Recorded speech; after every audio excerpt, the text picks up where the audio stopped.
vida. Nunca mais veremos terra, Lipe. Ora, vamos, Hardy, pare de lamentar-se. Ei, veja, lá está uma ilha. Oh, ela deve estar cheia de canibais. Oh, vida, oh, azar. Estamos mesmo perdidos. Não é só no desenho animado que o pessimismo se faz presente. Quem é que nunca reclamou do calor? Ou porque está chovendo? Reclamou do trânsito, do vizinho, do frio e achou que tudo iria dar errado. Às vezes, a gente acorda com o pé esquerdo, mas será que vale a pena ser pessimista e se sentir preparado caso o pior aconteça?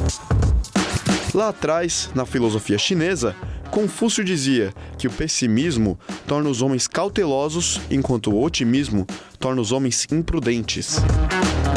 Mas até que ponto o pessimismo realmente nos protege ou nos ajuda a encarar a vida e o mundo?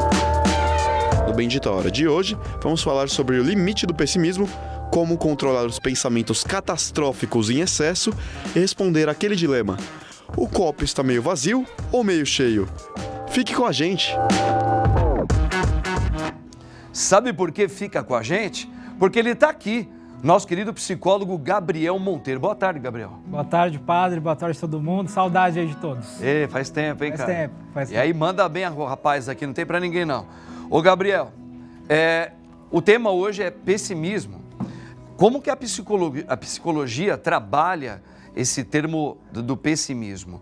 Até que ponto o pessimismo, se é que nós podemos dizer, ele tem alguma coisa positiva? É bom você ter alguns tipos de cautelas, onde você usa um pouco dessa categoria ou não? Fala um pouquinho para nós.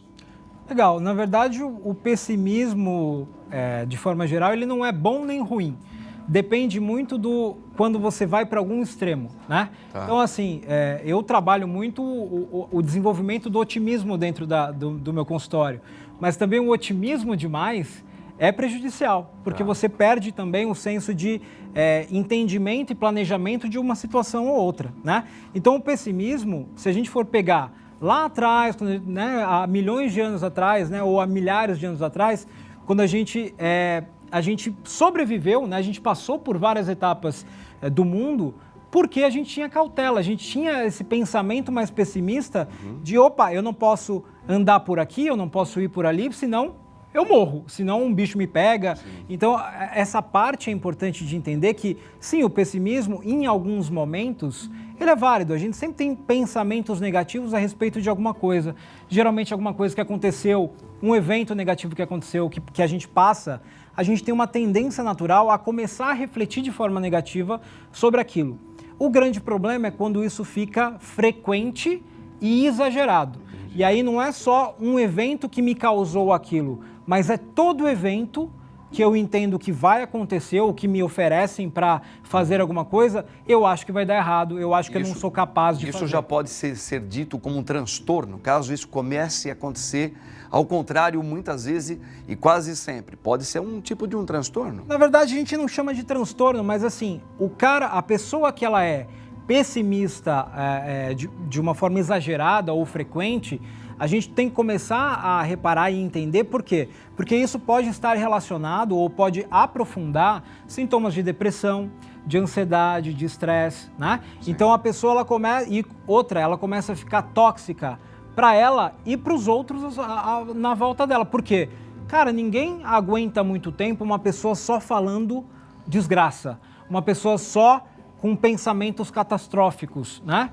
Então uma coisa está ligada com a outra. Talvez a pessoa que tem esse hábito toda hora de pessimismo pode ser uma fuga de responsabilidades, pode ser porque ela realmente não se sente capaz, e aí entra um pouco no que você está falando, pode se transformar já numa questão que precisa ser tratada. Exato, porque assim, dos sintomas característicos do pessimismo é a pessoa não ter autoconfiança, ela ter uma autoestima baixa, né? Ela muito provavelmente ter passado por situações negativas quando era menor, né? E aí ela vai, ao longo do tempo, entendendo que aquilo é o padrão da vida dela. Perfeito. Então, ela tem uma característica também de, assim, tudo que é negativo perdura. E tudo que é positivo na vida dela passa voando. É rápido. Porque ou é uma sorte que não vai voltar mais. Então ela tem esse entendimento. Por quê? Porque ela foge de responsabilidade, né? Quando ela é pessimista, o que acontece? Ela fica muito na zona de conformidade, né? Então ela não vai atrás, ela não se desenvolve, tanto na parte pessoal quanto na parte profissional, né, padre? Mas vamos voltar aqui com o nosso grande psicólogo, que não tem pra ninguém. Padre, gosta demais dele aqui. Tá com saudade de sua mesmo, viu, Gabriel? Verdade, cara. Ô, Gabriel, temos algum VT agora para mostrar para ele? Gabriel, eu comentei aqui bem no finalzinho que a gente, às vezes, quando é molecão, eu, por exemplo, eu pegava o carro do meu pai, eu gostava de acelerar muito, muito. Só que aí depois vai passando o tempo, e principalmente quem tem filhos depois, não é o meu caso, a pessoa fica mais cautelosa. Isso pode se muita gente pode confundir isso como pessimismo, né? Ah, você não quer fazer mais isso, você já não quer correr mais, você já não quer mais jogar futebol. Não é isso, a gente também tem que ter a prudência de certas coisas, aquilo que você começou a falar. Às vezes as pessoas podem confundir mesmo a questão da prudência. Agora eu já estou pensando diferente, eu era muito imprudente e por isso às vezes eu fazia coisas assim, sempre achando no máximo que aquilo tudo eu poderia fazer e que nada ia acontecer contra mim.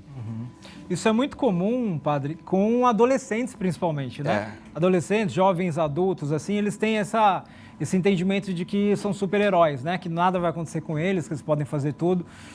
Que aí acaba entrando naquilo que eu falei do extremo, né? Do otimismo extremo, de achar que, não, com ele não acontece nada.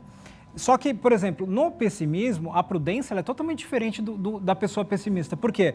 Um cara prudente, ele vai escolher melhor o que ele faz e vai projetar, planejar melhor o que ele faz, né? Sim. Mas isso não vai impedir ele de fazer de uma melhor forma aquilo, né? E de conseguir prosseguir na vida e melhorar na vida. O pessimista, ele começa a se fechar. Então, às vezes tem uma oportunidade de ele melhorar no trabalho, às vezes ele está num relacionamento e tem uma possibilidade de casar, por exemplo, e ele acha que vai dar errado, que não, casar não é para ele, não, todos os casamentos dão errado, e ele começa sempre a achar o lado ruim. O que acontece muito com o pessimista é que ele cria um filtro cerebral de ele só ver o lado negativo das coisas, ou então de ver o lado positivo como uma coisa muito superficial. Tá. Então ele não valida aquilo como algo... Sem entrar na questão política, talvez essas incertezas de mudanças governamentais no nosso país, a gente percebe que muitos brasileiros estão pessimistas, outros otimistas. Mas existem muitos que estão pessimistas, porque não conseguem enxergar na atual conjuntura alguma coisa que tem valor, uma solução. Exato. É uma coisa que acho que é um exemplo que vem muito nesse questão. É isso, né? Porque aí a pessoa, só que ela está num estado pessimista de acordo com um evento causador daquele entendimento para ela, né? Então, aquilo ainda é um estado pessimista, ela não é uma pessoa pessimista, ou seja... Isso é importante, ela está num estado... Exato. Pessimista. Que é um momento. E aí o que a gente faz, por exemplo, que é muito importante dentro de um tratamento psicológico? É entender que esses momentos de pessimismo fazem parte da vida, né? O pensamento mais negativo e tal. É até comum. É até comum. Agora, o que não pode, o que a gente tem que trabalhar sempre é quanto tempo isso vai perdurar na tua cabeça. Né? Quanto tempo isso vai te machucar internamente? Perfeito. Quanto tempo isso vai ficar tóxico dentro de você? Então, a ideia é, eu senti algo que me trouxe um pensamento pessimista, tá, qual é a solução possível? O que eu posso... Ah, mas eu não consigo enxergar uma luz no fim. Sempre tem opções. O que a gente tem que fazer é começar a buscar elas em vez de ficar só rolando na dor, só rolando no problema. Né? Na psicologia, quando a pessoa percebe que a pessoa realmente não é apenas um período, ela é pessimista, o caminho seria esse, você tratar com uma conversa, falando, olha, vamos tentar achar algumas luzes no meio de tudo aquilo que você está vendo, que não vai dar certo. Tem dentro de um processo, e isso a gente recebe bastante, né, em consultórios, dentro de processos quando a pessoa está muito pessimista, muito triste, o que a gente faz, né? Primeiro é entender o contexto dela, entender a vida dela, como é que está acontecendo e tal. Segundo é entender se ela é assim já há algum tempo, ou se é um momento específico. Perfeito. Então, se é um momento específico, a gente vai trabalhar aquele momento de entender, tá, vamos ver os outros lados, vamos tentar enxergar de fora isso e tal, e vai trabalhando. Quando a pessoa já está no momento mais pessimista mesmo, de não só um momento, mas durante um bom tempo, o que a gente tem que fazer é aplicar outras ferramentas psicológicas. Por exemplo, trabalhar nela um entendimento de gratidão, né? Dela conseguir ser grata pelo que ela tem, conseguir comemorar pequenas vitórias, porque é difícil ela enxergar o longe, né? Então a gente tem que começar a enxergar. Então a gente vai, ao longo do tempo, passo a passo, construindo esse processo mais positivo. Positivo. Né? Nós temos aí uma pessoa que é o Giovanni Marrachini, né? Ele fala: boa tarde, doutor.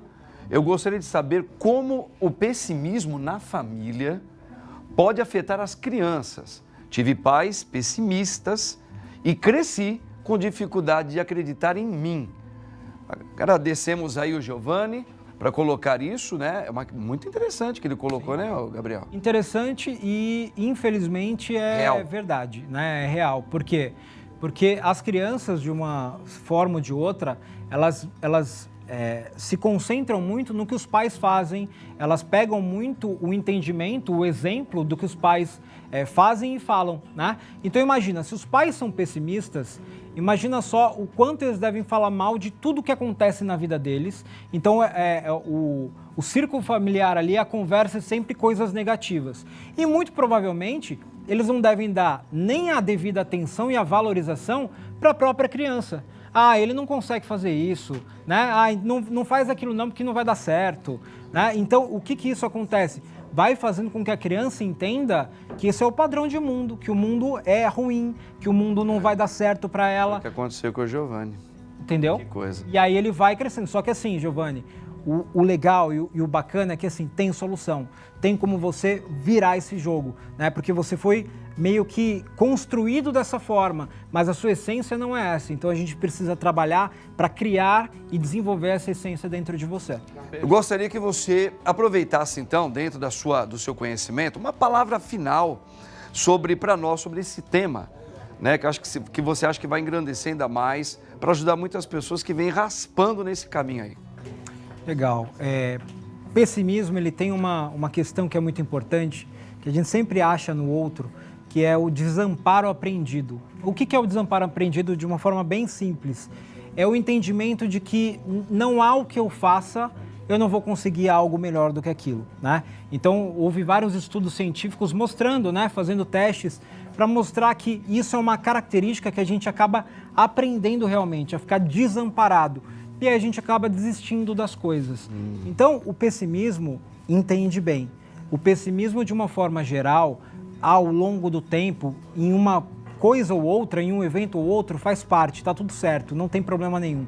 A grande questão é você conseguir modificar esse pensamento o mais rápido possível para você ter uma vida cada vez melhor. Agora, quem está num processo de pessimismo mais grave, mais longo, né, por um tempo maior, o que eu peço para você é, cara, começa a ver, começa a se entender e começa a, primeiro, pensar nas suas emoções. Quando você está num momento mais tranquilo, começa a refletir, cara, por que eu pensei tão negativamente sobre aquele evento?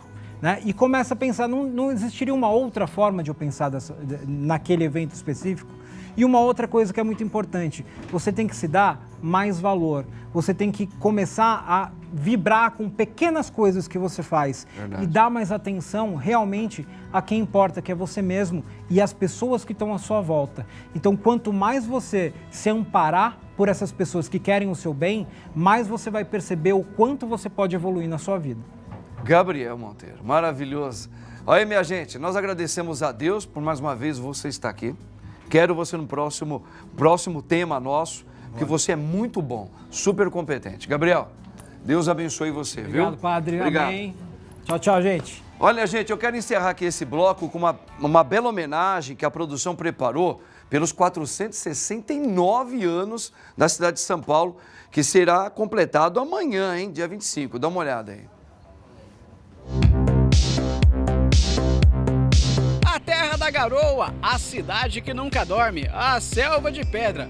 São Paulo recebe diversos apelidos por todo o Brasil. A maior cidade do país, com mais de 12 milhões de habitantes, que acolhe pessoas de todo o Brasil e do mundo, completa 469 anos no próximo dia 25. E algumas curiosidades e manias dos paulistanos continuam até hoje, como pedir um pão na chapa com um pingado na padaria, caminhar no Parque do Ibirapuera aos domingos, se deliciar com uma bela massa ou uma pizza no famoso bairro do Bexiga, caminhar pela imponente Avenida Paulista, saborear um belo sanduíche de mortadela no Mercado Municipal ou ainda fazer aquelas comprinhas na 25 de março. São Paulo é um dos destinos turísticos mais visitados do Brasil, segundo o site cidadedesaopaulo.com, com cerca de 14 milhões de turistas ao ano. E também os mais de 12 mil restaurantes e diversos tipos de culinária dão a São Paulo o título de capital gastronômica. E quem nunca pegou as 4 estações do ano no mesmo dia em São Paulo, não pode dizer que aproveitou tudo que a cidade tem para oferecer. E por último, mas não menos importante, a cidade dos enigmas. Você já parou para se perguntar por que a Estação Paulista é na Rua da Consolação e a Estação da Consolação é na Avenida Paulista? Essa é a cidade de São Paulo, cheia de movimentos, questões, raças, povos e muita gente que é apaixonada. Por isso fica aqui o nosso parabéns a essa grande metrópole.